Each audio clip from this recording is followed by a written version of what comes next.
दबाओ मत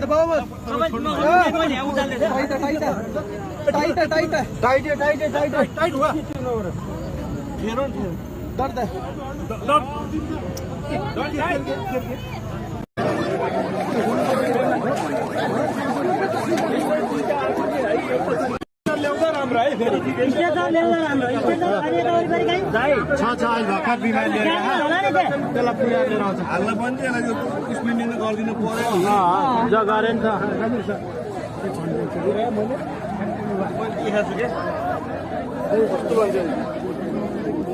ठुलो दुर्घटना भयो बज्रे फेरि बाइक एकदम स्पिडमा आएको थियो जो स्पिडमा आएको थियो नि त्यही हो बुढो मान्छे जम्मै हाने बुढो मान्छेलाई मर्छ रहन्छ हस्पिटलबाट त्यस्तो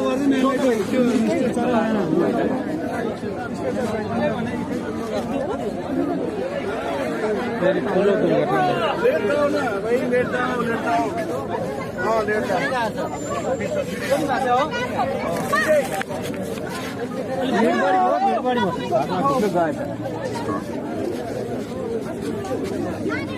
लाग्दा त बाँच्छ होला बाइकवाला त बाँच्छ होला खुट्टा चाहिँ गएको छ